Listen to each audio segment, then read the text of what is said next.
தூத்துக்குடி மாவட்டம் திருச்செந்தூர் அருகே பெண் காவலருக்கு காவல் ஆய்வாளர் பாலியல் தொல்லை கொடுத்திருக்காருன்னு ஒரு புகார் எழுந்திருக்கிறது.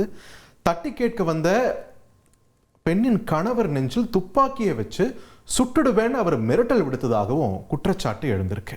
போலீஸ் இன்ஸ்பெக்டர், அதாவது யார் மேலே குற்றம் சுமத்தப்பட்டிருக்கோ அவர் தரப்புலேருந்து அவர் விளக்கம் கொடுத்துருக்காருங்க பார்த்திபன். அதையும் பார்த்துடலாமா? எஸ்.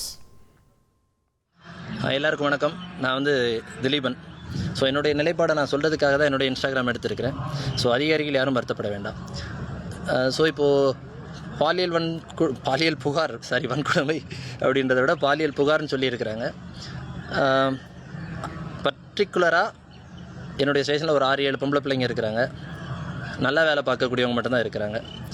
எந்த ஒரு பிள்ளைகளுக்குமே நான் வேலை செய்யலைன்னு கொஞ்சம் ஹார்ஷாக பேசுவேனே தவிர மற்றபடி அவங்கள மென்டல் டார்ச்சரோ அகனியோ ஏற்படுத்துகிற மாதிரி அவங்கள இது பண்ண மாட்டேன். இன்றைக்கி கூட ஏதாவது ப்ராக்ரஸ் இல்லைன்னா திட்டுவேனே தவிர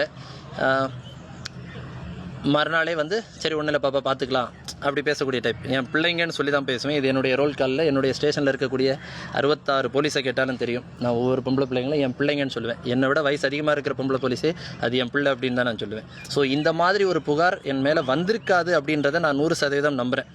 என் ஸ்டேஷனில் இருக்கக்கூடிய பிள்ளைகள் என் மேலே அப்படி ஒரு புகாரை கொடுத்துருக்க வாய்ப்பில்லை.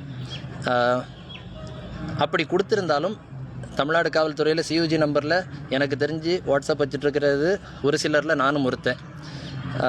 என்னுடைய மொபைல் என்னுடைய அதிகாரிகள் எப்போ கேட்கும்போது நான் கொடுக்கறதுக்கு தயாராக இருக்கிறேன். ஆனால் என்னுடைய புகைப்படத்தை போட்டு இப்படி வேகமாக இப்படி ஒரு செய்தியை பரப்பணும் அப்படின்றது அவசியம் இல்லை. அப்படி தாராளமாக ஒரு புகார் இருக்குது அப்படின்ற பட்சத்தில் தாராளமாக வழக்கு பதிவு செய்யலாம். அதில் உண்மைத்தன்மை என்னன்றதை விசாரிச்சுக்கிட்டு என்னுடைய உண்மைத்தன்மையை வெளி உலகுக்கு இதே ஊடகங்கள் வேகமாக சொல்லிட்டாங்கன்னா எனக்கு ரொம்ப நல்லா இருக்கும். அந்த ஸ்டேஷனில் ஒரு 66 போலீஸ் இருக்கிறாங்க. அந்த 66 போலீஸில் யாராவது ஒரு போலீஸ் அவன் அப்படி பண்ணியிருப்பான் அப்படின்னு ஒரு ப்ரெசம்ஷன் போனால் கூட நான் இந்த வேலையை விட்டு போகிறதுக்கு நான் தயார். என்னுடைய ஊர் மக்கள் அப்படி ஒருத்தர் எங்கள் ஐயா இப்படின்னு சொல்லிட்டாங்கன்னா கூட நான் இந்த வேலையை மொத்தமாக ரிசைன் பண்ணிடுவேன். இனி செல்லும் இடமெல்லாம் செய்தி. தந்தி டிவியின் வாட்ஸ்அப் சேனலை ஃபாலோ பண்ணினா செல்ல இருக்கும் இடமெல்லாம் செய்தி.